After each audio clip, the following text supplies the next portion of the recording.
The walls are closing in on Donald Trump, and the panic inside the MAGA machine is turning into open desperation. What was supposed to be a political stunt against Hillary Clinton is collapsing into a disastrous self-own of historic proportions. They dragged her into a deposition tied to the Epstein investigation, thinking they could manufacture outrage, clip viral moments, and feed their propaganda ecosystem. Instead, they are exposing something far more incriminating. Because Clinton isn't hiding. She is showing up. She is answering every question. She is demanding cameras in the room. She is asking for the press. She is insisting the American people watch every second. And that is precisely what terrifies them. MAGA Republicans are blocking transparency. They are banning reporters. They are scrambling to keep it secret. The same people who scream about sunlight are suddenly allergic to it. Why? Because while Clinton is testifying under oath, Donald Trump, the man whose name appears repeatedly in the Epstein files, is nowhere near that witness chair. No sworn answers, no public testimony, just procedural smoke, deflection, and magical thinking. This is not oversight. This is a cover-up unraveling in real time, and it is becoming a nightmare Trump cannot control. Let's rewind for a second, because the hypocrisy here is staggering. For years, Donald Trump and his MAGA loyalists have been screaming about transparency. They've been ranting and raving about secret files, hidden names, shadowy elites. They've been implying, without evidence, that Democrats are somehow lurking in the Epstein shadows. They've turned it into a cottage industry of conspiracy, rage bait, and magical thinking. And now they finally have Hillary Clinton in a deposition chair. So what does she do? She says, fine, let's make it public. Let me show you how devastating that is. She isn't ducking, she isn't stalling, she isn't invoking the Fifth Amendment. According to Democratic members present, she is answering every single question in full, in good faith, under oath. No games, no evasions. And the moment she asks to let the press into the room, the moment she says, let's have the American people watch, Chairman James Comer slams the door shut. No cameras, no press, no transparency. That tells you everything. Because if this were truly about getting to the truth, they would be thrilled to broadcast it. They would be celebrating the spectacle. They would be pushing live feeds to every right-wing influencer on the planet. Instead, what are they doing? Members like Lauren Boebert are reportedly sneaking photos inside the deposition and funneling them to MAGA media personalities. Not focusing on the substance, not focusing on victims, not focusing on accountability, just cheap optics for social media clout. It's unserious. It's grotesque. And here's the contradiction that blows the whole thing open. They are aggressively pursuing Clinton, who states under oath she never met Epstein, never flew on his plane, never visited his island, while simultaneously refusing to compel testimony from Donald Trump, whose name appears repeatedly in the Epstein files. They didn't show up for Les Wexner's deposition in Ohio, Epstein's known associate and financial backer. Not a single Republican bothered to attend. But they all show up for Clinton. Why? Because this was never about oversight. This is gaslighting. This is projection. This is a political theater production designed to protect one man while pretending to hunt for truth. And it is backfiring spectacularly. Now let's dig into what actually happened inside that deposition and why this is becoming so dangerous for Trump and his inner circle. I'm going to walk you through this carefully. Hillary Clinton opens with a written statement, and this is where the narrative completely flips. She begins by acknowledging respect for congressional oversight, but then she drops the hammer. She says investigations are too often turned into partisan political theater, an abdication of duty, an insult to the American people. Let that sink in. She is sitting in a deposition chair, under subpoena, and she is calmly calling out the circus happening around her. Then she addresses the core allegation. I'm essentially reading from her opening declaration here. She states clearly that she has no information regarding the criminal activities of Jeffrey Epstein and Ghislaine Maxwell. She says she does not recall ever encountering Epstein. She never flew on his plane. She never visited his islands, homes, or offices. She has nothing to add beyond that sworn declaration. That is not hedging language, that is definitive. And here's the key detail. She is saying this under oath. Meanwhile, Donald Trump, who has been photographed with Epstein, who has publicly praised him in the past, whose name surfaces repeatedly in reporting connected to Epstein's social orbit, has not subjected himself to that same sworn scrutiny. You can't make this up. Clinton then pivots to something that should make every American furious. She points out that the committee subpoenaed 8 law enforcement officials tied to the Justice Department and FBI during the Epstein investigations. Of those 8, only 1 appeared in person. 5 former attorneys general were allowed to submit short written statements claiming they had nothing to provide. 0 public hearings.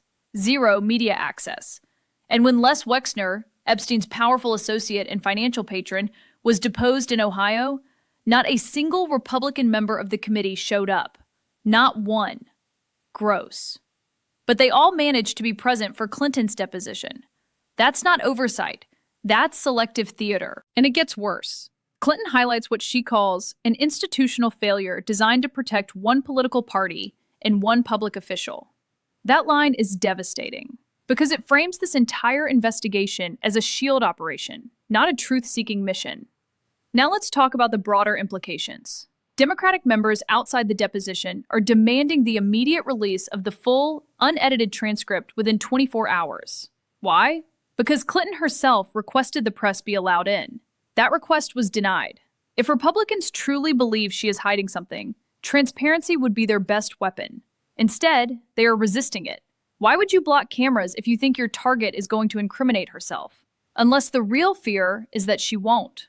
Unless the real fear is that the contrast between her sworn cooperation and Trump's evasiveness becomes too obvious. Clinton also takes aim at something else that is deeply uncomfortable for the Trump camp. She references the Trafficking in Persons Office at the State Department being gutted under the Trump administration. More than 70% of career experts reportedly cut. The annual trafficking report delayed for months. That's not partisan spin. That's policy impact. She argues that combating human trafficking was effectively downgraded as a priority. That's a serious charge, and it reframes the moral argument entirely. Because now this isn't just about Epstein. It's about whether the people screaming the loudest about trafficking were actually dismantling the infrastructure meant to fight it. And that is where this becomes politically explosive. You have Clinton asserting under oath that she had no involvement, no knowledge, no contact, while simultaneously accusing the Trump administration of weakening anti-trafficking enforcement. That contrast is not subtle. It is strategic. And if the transcript is released, the American public will be able to judge the tone, the clarity, the confidence of her responses,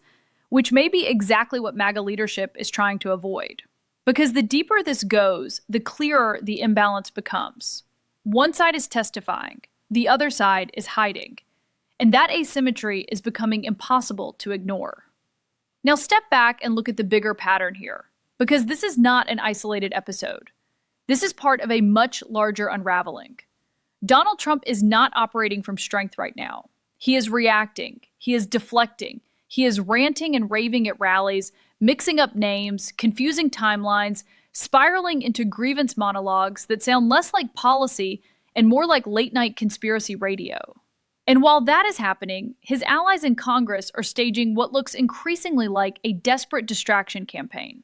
Think about it. The same movement that claims to be crusading against elites is bending over backwards to avoid putting Trump under oath. The same people screaming about law and order are blocking cameras when someone volunteers to testify publicly. That contradiction isn't subtle, it's glaring. And this fits a familiar pattern in Trump world. When Trump stakes collapsed, it was someone else's fault. When Trump University was exposed as fraudulent, it was a witch hunt. When the casinos went bankrupt, blame the economy. When investigations close in, scream, deep state. It's always projection, always deflection, always magical thinking. Now apply that pattern here. Instead of demanding sworn testimony from the person whose name surfaces repeatedly in Epstein-related reporting, they are focusing on someone who states under oath she never met him. Instead of prioritizing victims and transparency, they are prioritizing optics and influencer photo ops. That's not strength. That's insecurity. And politically, it's risky. Because voters are not blind to asymmetry. Independent voters especially notice when one side appears willing to testify publicly and the other side avoids scrutiny. Polling over the last several cycles has consistently shown that issues of corruption and accountability cut across party lines. If Republicans are perceived as shielding Trump while weaponizing oversight against his critics, that doesn't just energize the Democratic base, it alienates moderates. And let's talk about the broader institutional damage. When oversight becomes partisan theater, it erodes trust in Congress itself. When depositions are conducted in secret while members are allegedly sneaking photos for right-wing influencers, it doesn't look serious. It looks unserious. It looks like a clown show. Even Democratic members outside the deposition are calling it that. An unserious spectacle that hasn't revealed one new fact, while powerful figures tied more directly to Epstein remain untouched. That perception matters, because this isn't happening in a vacuum. It's happening against the backdrop of multiple legal pressures on Trump, mounting scrutiny, and an electorate increasingly exhausted by chaos. When the walls feel like they are closing in, the instinct is to lash out, to redirect, to create noise. But noise doesn't erase transcripts. Noise doesn't erase sworn testimony.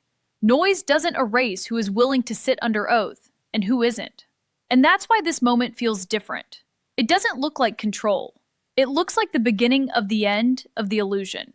Here's what this ultimately comes down to.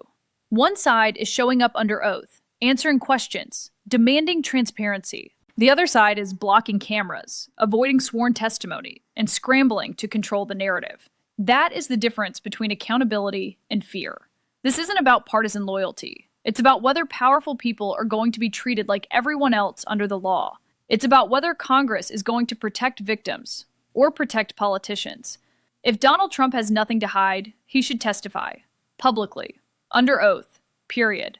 Until that happens, the contrast will keep getting sharper, and the American people will keep noticing. We cannot normalize cover-ups. We cannot accept selective accountability, and we cannot allow partisan theater to replace truth. If you want independent media that calls this out without fear, hit subscribe. Help us grow this channel. Let's push past 7 million subscribers and keep exposing what they don't want you to see. Because sunlight still matters. And right now, they are terrified of it.